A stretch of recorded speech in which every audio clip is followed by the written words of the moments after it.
الحمدللہ الحمدللہ نحمده ونستعینه ونستغفره ونؤمن به ونتوکل علیہ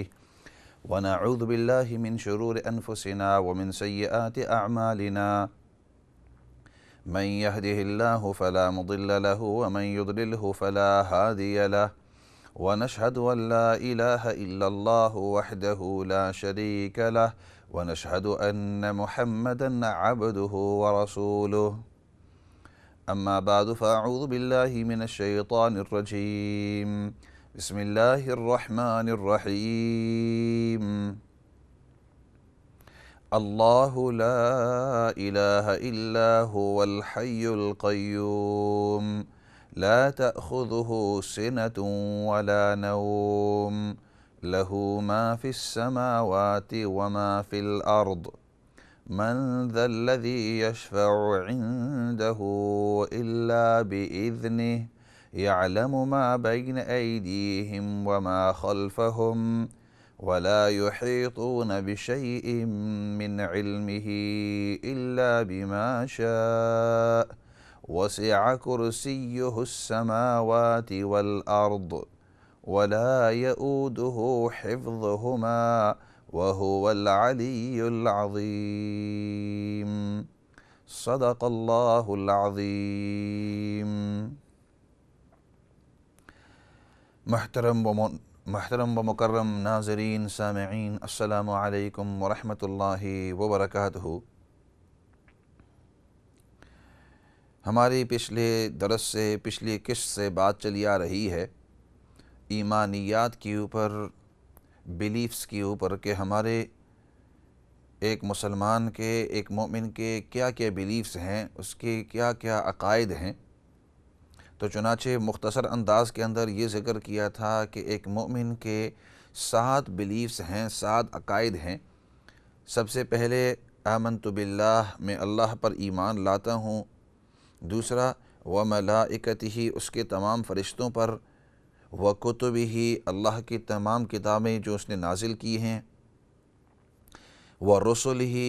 اللہ نے جتنے بھی نبی مبعوث فرمائے ہیں ان کو چنا ہے، منتخب کیا ہے، والیوم الآخر، اور جو آخری دن ہے، والقدر خیرہ وشرہ من اللہ تعالی، اور تقدیر جو اچھی ہو یا بری ہو یہ سب اللہ کی طرف سے ہے۔ اور 7واں والبعث بعد الموت، اور موت کے بعد دوبارہ اب جب ہم زندہ ہوں گے اس کے بارے میں ہم عقیدہ رکھتے ہیں۔ اور جو پہلا عقیدہ تھا، اور اس کو انگلش کے اندر the 7 beliefs that a Muslim believes in, these are the brief head titles. The first one is that I believe in Allah.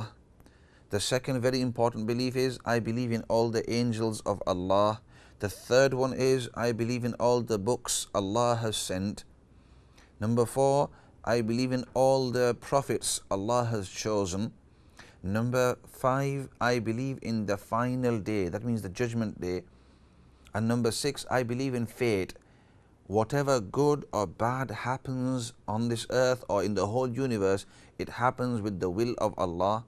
And number 7, I believe in the rising after death and the everlasting life after that. And these are just the titles. Under each one there's much more detail, and we believe in the detail where there's detail, and we believe in the summary and the briefness where there's brief and summary. جہاں اجمال ہے وہاں ہم اجمالی طور پر اس پر ایمان لاتے ہیں، جہاں جس کی نیچے جتنی تفصیل ہے اس کے بارے میں تفصیل ہم مانتے ہیں۔ اور جیسے پہلے عقیدے کے بارے میں نے کچھ تفصیل عرض کی، انشاءاللہ جو دوسرا ہمارا عقیدہ ہوگا کہ میں ایمان لاتا ہوں فرشتوں پر، تو انشاءاللہ اس کے اوپر بھی پوری تفصیل عرض کروں گا کہ ہم جب فرشتوں پر ایمان لاتے ہیں تو ہمارا ایمان ان کے بارے میں کس انداز میں ہے، کون کون سے فرشتے ہیں، ان کا سائز کیا ہے، ان کے کام کیا ہیں، اور ان کا مرتبہ کیا ہے وغیرہ، پورے انشاءاللہ اس کے اوپر پوری تفصیل عرض کروں گا۔ لیکن جو پہلا عقیدہ ہے ابھی اسی پر ہیں، بات چیت کر رہے ہیں، اور بات ادھر تک پہنچی تھی کہ آیت الکرسی کے اندر اللہ رب العزت نے اپنی توحید کو ذکر کیا ہے، اور آیت الکرسی کے آدھے حصے تک ہم تقریباً پہنچے ہیں اس کی تفصیل کے اندر۔ چنانچہ دوبارہ ترجمہ عرض کر دیتا ہوں تاکہ جو پچھلے درسوں کے اندر یا پچھلے پروگراموں کے اندر نہیں تھے وہ اس کو یاد بھی کر سکتے ہیں۔ تو ترجمہ آیت الکرسی کا اللہ لا الہ الا ہو، اللہ کی ذات ہے، اللہ کہ اللہ کی ذات ہے، اللہ کا یہ اسم اعظم ہے، اللہ کی ذات ہے، لا الہ الا ہو، اس کے علاوہ کوئی معبود نہیں جو عبادت کے لائق ہو، الحی القیوم، الحی جو ہمیشہ سے زندہ ہے، پورے انداز کے اندر زندہ ہے، الحی القیوم، اپنے طور پر ہر لحاظ سے وہ قائم ہے، لا تأخذہ سنۃ ولا نوم، اللہ رب العزت کو نہ اونگ آتی ہے اور اللہ پر نہ نیند آتی ہے، من ذا الذی یشفع عندہ لہ ما فی السماوات وما فی الارض، اس ہی کے لیے تمام کی تمام سلطنت ہے اور اس ہی کے لیے ملکیت ہے ان تمام چیزوں کی جو اوپر کی طرف یعنی آسمانوں کی طرف ہے، وما فی الارض، اور جو کچھ زمینوں کے اندر ہے اور زمین پر ہے سب کچھ اس ہی کی ملکیت ہے۔ پھر آگے فرمایا من ذا الذی یشفع عندہ الا باذنہ، کون ہے وہ شخص جو اس کی اجازت بغیر اس کے سامنے کوئی سفارش کر سکے۔ اور ادھر تک ہماری بات پہنچی تھی کہ اللہ رب العزت کی ذات اتنی بالا اور اتنا بلند تر اور اتنا طاقت والا، اور پورے کائنات کے اوپر سلطنت اور اس کی ہر چیز ملکیت اس ہی کی ہے، تمام کی تمام اللہ رب العزت کی ہے۔ تو فرمایا جب اس کا یہ مرتبہ کہ اس کے علاوہ باقی تمام جتنی بھی چیزیں ہیں وہ سب مخلوق ہیں، اس نے بنائی ہیں، اللہ نے بنائی ہیں، اللہ نے پیدا کی ہیں، اللہ نے بنائی ہوئی ہیں، باقی جتنی بھی چیزیں ہیں پورے کائنات کے اندر، صرف دنیا کے اندر نہیں بلکہ پورے کائنات کے اندر، اور اس نے اتنی بڑی کائنات بنائی ہے، اتنی بڑی کائنات بنائی ہے، انسان حیران ہو جاتا ہے جب تھوڑا سا دیکھتا ہے کہ اللہ رب العزت نے یہ جو ہم چھوٹی سی اپنی دنیا دیکھتے ہیں دوسرے پلانٹس کے مقابلے میں چھوٹی سی ہے، یہ اتنی بڑی چیز نہیں ہے، دوسرے ہمیں بڑی لگتی ہے کہ انسان بہت چھوٹا ہے، لیکن اگر ہم اسی دنیا کو دوسرے کے مقابلے میں دیکھتے ہیں تو اندازہ لگاؤ، اللہ اکبر، انسان کا دماغ حیران ہو جاتا ہے کہ اللہ رب العزت نے اتنی بڑی کائنات بنائی ہوئی، اتنی بڑی یونیورس بنائی ہوئی ہے۔ یہ سورج کے بارے میں آتا ہے کہ جیسے یہ دنیا گول گول گھوم رہی ہے، اور کیسی 60,000 miles an hour، 60,000 میل فی گھنٹے کی رفتار کے اوپر یہ گول گول اس طرح گول آربٹ کے اندر اس طرح گول گول گھوم رہی ہے، 60,000 miles an hour، 60,000 میل، ایک اندازہ لگاؤ۔ اور عجیب بات، نہ یہ سلو ہوتی ہے، نہ تیز ہوتی ہے، نہ آہستہ ہوتی ہے، اس کا ایک خاص مقدار، خاص سپیڈ رکھی ہوئی ہے۔ اور پھر اگلی مزے کی بات یہ بھی عرض کرتے جاؤں کہ عام طور پر تو آپ یہ سنتے رہتے ہیں کہ جو دنیا ہے یہ گول اس طرح گھومتی رہتی ہے، گول گول گھومتی رہتی ہے، اور اسی کی وجہ سے رات بھی ہوتی ہے، دن بھی ہوتی ہے، اور آربٹ کرتی رہتی ہے، درمیان میں سورج ہے، اور اس طرح دنیا جو ہے وہ گھومتی رہتی ہے، اس کے ارد گرد چکر لگاتی ہے، اس کے ارد گرد اس طرح چکر لگاتی ہے، اس طرح ایک قسم کا طواف کر رہی ہے، آربٹ اس کو کہتے ہیں، آربٹ کر رہی ہے۔ اور ایک آربٹ کے اوپر ایک اس کا آربٹ، اس کو 365 دن، یعنی جس کو ہم سال کہتے ہیں، تو جس جگہ پر ایک یہ ہماری چھوٹی سی دنیا تھی، اس طرح گول گھومتے جب اسی جگہ کے اوپر آ جاتی ہے تو اس کو 365 ڈیز اس کو لگتے ہیں، جس کو ہم سال کہتے ہیں، اسی جگہ پر واپس آ جاتی ہے تو ہم کہتے ہیں ایک سال پورا ہو گیا، پھر واپس اس طرح۔ تو اسی طرح باقی جو پلانٹس ہیں وہ بھی ارد گرد، لیکن عجیب بات یہ ہے اب سائنس کو، ان سائنسدانوں کو اور اسٹرونومرز کو ان کو یہ پتہ چلا ہے، اسٹرونومر جن کو فلکیات کہتے ہیں، اب ان کو یہ بات پتہ چلی ہے کہ صرف جو یہ دنیا ہے، یہ دنیا ہی سورج کے ارد گرد اس طرح گول نہیں گھوم رہی، بلکہ یہ جو سورج ہے، یہ بھی گول گول گھوم رہا ہے، کیونکہ سورج جو ہے یہ سیارہ ہے، یہ خود ایک ستارہ ہے، تو یہ بھی گول گول۔ اور یہ عجیب بات، اگلی بات کہ جس سے اللہ رب العزت کی اب خدائی کا تھوڑا سا اندازہ انسان کو ہوتا ہے کہ یہ جو سورج اتنی بلا چیز ہے، اتنی بلا اور اتنا گرم چیز ہے کہ جب یہ ایک جگہ پر اب تک تو سائنس حضرات یہ سمجھتے تھے کہ سورج ایک جگہ پر ہے، دنیا اس کے ارد گرد گھوم رہی ہے۔ اب ان کو یہ پتہ چلا اپنے لیٹسٹ ٹیکنالوجی کے ذریعے کہ سورج بھی گول گول گھوم رہا ہے، ایک پورے ان کی گیلیکسی ہے جس کو ملکی وے گیلیکسی کہتے ہیں، یہ ہماری گیلیکسی، وہاں بہت سارے اور بھی سیارے ہوتے ہیں۔ تو یہ سورج جو ہے، جس طرح یہ دنیا گول گول گھوم رہی سورج کے ارد گرد، تو سورج اپنی اس دنیا کے ساتھ گول گول گھوم رہا ہے ایک گیلیکسی کے اندر، تو سورج بھی گھوم رہا ہے۔ اور سورج کی رفتار، اللہ اکبر، 830,000 مائلز پر آور، 8,30,000 میل، 830,000 مائلز پر آور کی رفتار کے اوپر وہ اب گھوم رہا ہے۔ تو اس کی بھی اپنی ایک آربٹ ہے، اس کی بھی اپنا ایک طواف ہے، اور اس کا طواف، اور عجیب بات، یہاں سے اگلی بات بھی بتلاتے جاؤں کہ سائنس کو اور سائنسدانوں کو اب پتہ چلا ہے اپنی لیٹسٹ ٹیکنالوجی کے ذریعے کہ سورج کے ارد گرد دنیا تو گھوم رہی ہے، وہ تو پہلے بھی کافی عرصہ پہلے پتہ چلا، لیکن اب پتہ چلا کہ جو سورج ہے وہ بھی گھوم رہا ہے۔ اور قرآن کریم نے 1400 سال پہلے ہمیں بتلایا تھا، وَالشَّمْسُ تَجْرِي لِمُسْتَقَرٍ لَهَا ذَلِكَ تَقْدِيرُ الْعَزِيزِ الْعَلِيمِ، سورۃ یاسین کے اندر،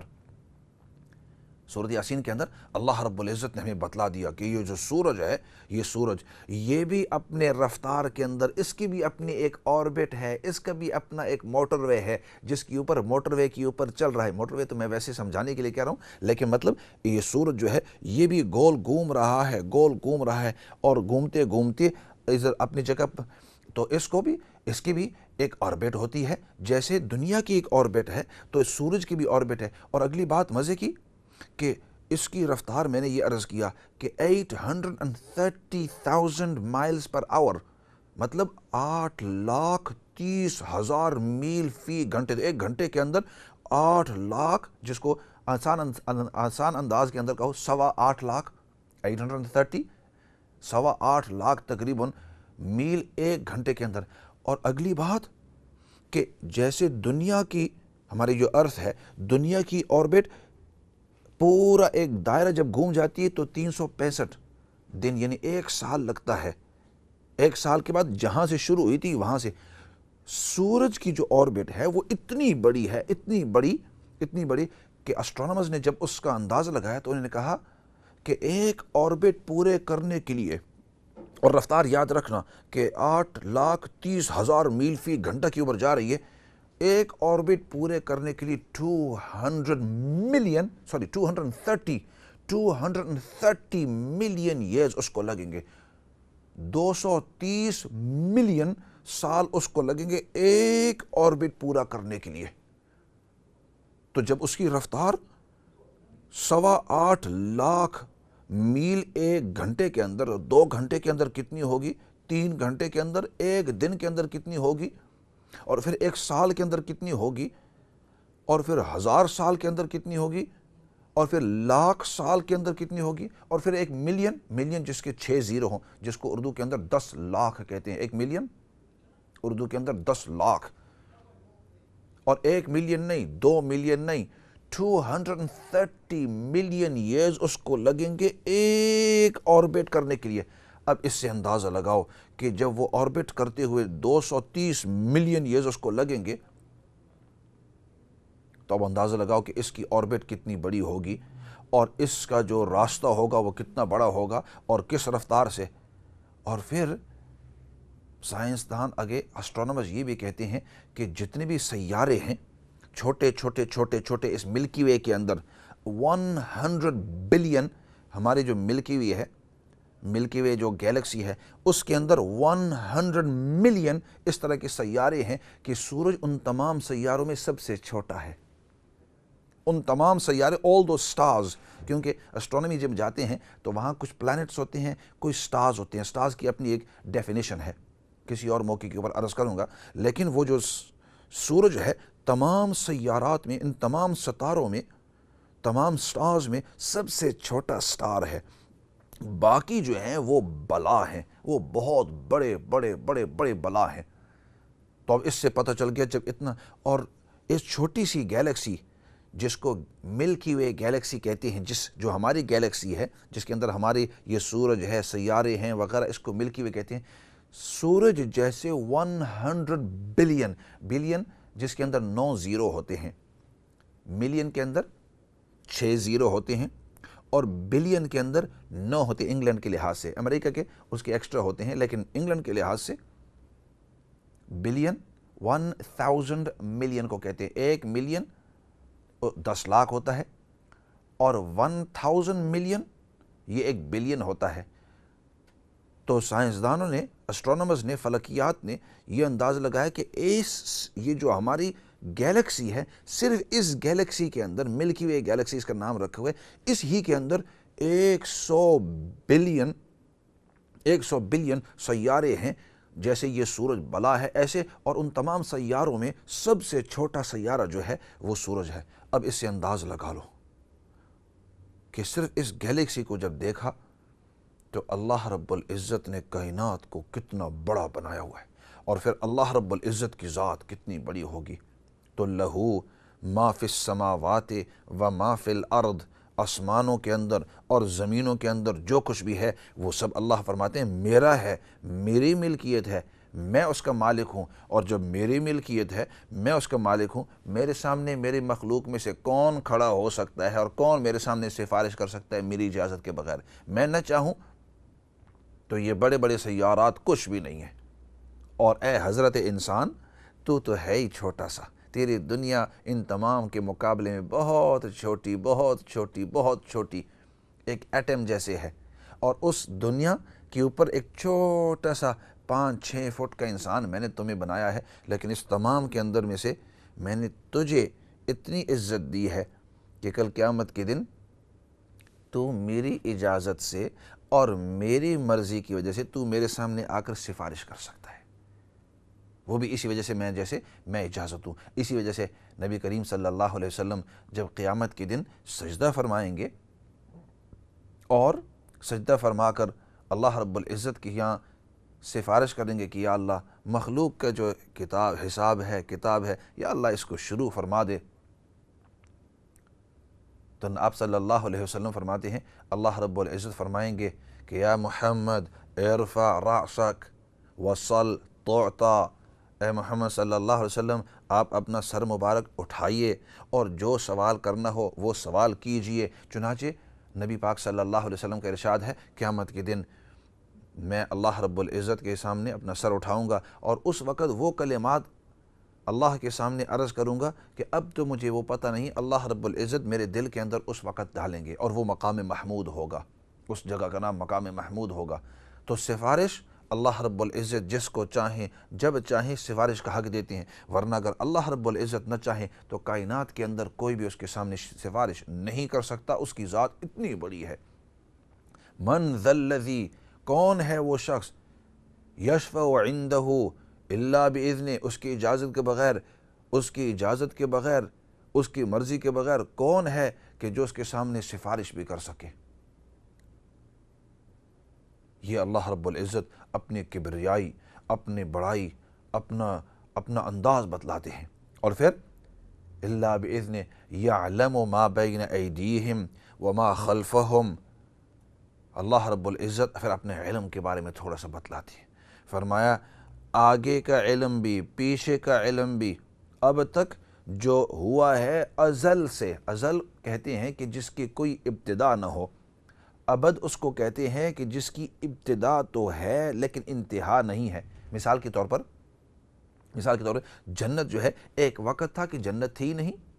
ایک وقت تھا کہ جہنم تھی نہیں، ایک وقت تھا کہ پل صراط نہیں تھا۔ اللہ رب العزت نے جنت کو بنایا، لیکن بنانے کے بعد اس کی یہ صفت رکھی ہے کہ اب ہمیشہ ہمیشہ ہمیشہ ہمیشہ رہے گی، اس کی کوئی انتہا نہیں ہے، ختم ہونے والی نہیں ہے۔ جہنم کو بنایا، ایک وقت تھا جہنم نہیں تھی، اللہ نے پیدا کیا، مخلوق ہے، ہر چیز جو مخلوق ہے اس کو پیدا کیا، اس سے پہلے وہ نہیں تھی، تو اللہ رب العزت نے پیدا کیا، اب ہمیشہ ہمیشہ ہمیشہ ہمیشہ ہمیشہ ہمیشہ تک رہے گی، تو اس کو ابد کہتے ہیں۔ اسی وجہ سے ابداً، اسی وجہ سے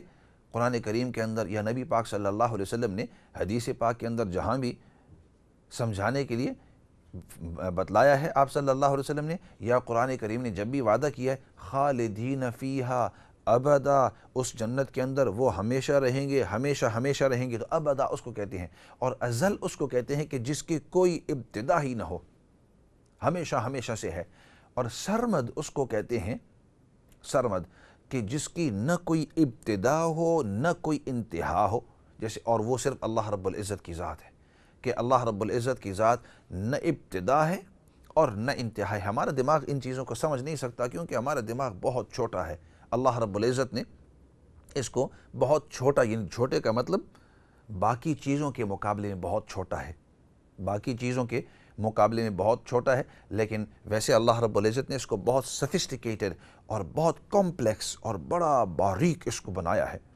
اوہ اوہ اوہ، اس دماغ کو اللہ رب العزت نے، اور اس دماغ کے اندر اللہ رب العزت نے جو طاقت رکھی ہوئی ہے اس کے اندر، یہ صرف اللہ رب العزت کو ہی پتہ ہے۔ سائنسدان اس کی کافی عرصہ پہلے میں تھوڑی سی ریسرچ پڑھ رہا تھا کہ یہ دماغ کے اندر یہ کس انداز کے اندر چلتا ہے اور کس انداز کے اندر اس کے اندر اللہ نے طاقت رکھی ہوئی ہے، اور اس کا اگر مقابلہ کیا جاوے تو دنیا کے اندر جتنی بھی، خیر اس کو کسی اور موقع کے اوپر عرض کروں گا ورنہ موضوع سے ہٹ جاؤں گا، لیکن بات یہ ہے کہ اللہ رب العزت نے یہ سب کچھ دیا ہوا ہے۔ تو بات کر رہا تھا کہ ازل، ازل کہتے ہیں کہ جس کی کوئی ابتدا نہ ہو، اور ابد اس کو کہتے ہیں جس کی کوئی انتہا نہ ہو، اور سرمد اس کو کہتے ہیں کہ جس کی نہ ابتدا ہو نہ انتہا ہو، جیسے اللہ رب العزت کی ذات۔ تو اللہ رب العزت یہاں فرماتے ہیں یعلم ما بین ایدیہم وما خلفہم، اللہ رب العزت کے علم کو اگر تھوڑا سا سمجھنا ہو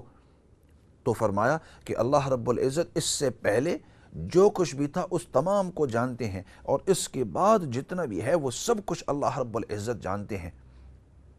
اللہ رب العزت کا علم، قرآن کریم کے اندر فرمایا وما تسقط من ورقۃ الا يعلمها ولا حبۃ فی ظلمات الارض ولا رطب ولا یابس الا فی کتاب مبین۔ سیدنا موسیٰ علیہ السلام ایک مرتبہ بیان فرما رہے تھے، اپنے وقت کے نبی ہیں اور اولو العزم من الرسل، جو بڑے انبیاء میں سے جو 5 بڑے رسول ہیں، ان میں سیدنا موسیٰ علیہ السلام کا بھی مرتبہ آتا ہے۔ چنانچہ ایک مرتبہ بیان فرما رہے تھے تو بیان کے دوران ایک شخص نے ان سے سوال کیا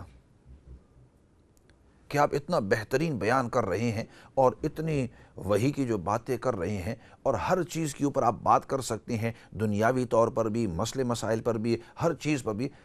تو اس کے دل کے اندر شوق پیدا ہوا اور شوق کی وجہ سے کہہ دیا کہ آپ جتنا آپ کے پاس علم ہے اتنا اور کسی کے پاس بھی ہے کہ نہیں؟ اللہ نے آپ کو اتنا علم دیا ہوا ہے۔ اور ہمارا عقیدہ ہے کہ وقت کے نبی کے پاس جتنا علم ہوتا ہے اس وقت مخلوق کے اندر کسی کے پاس اتنا علم نہیں ہوتا۔ اللہ رب العزت اپنے وقت کے نبی کو سب سے زیادہ علم دیتے ہیں،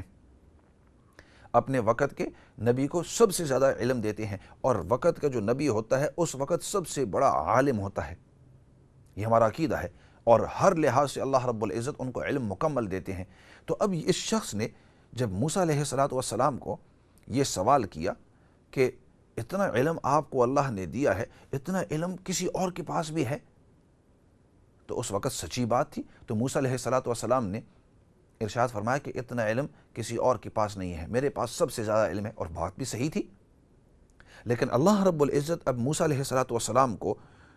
بتلانا چاہتے تھے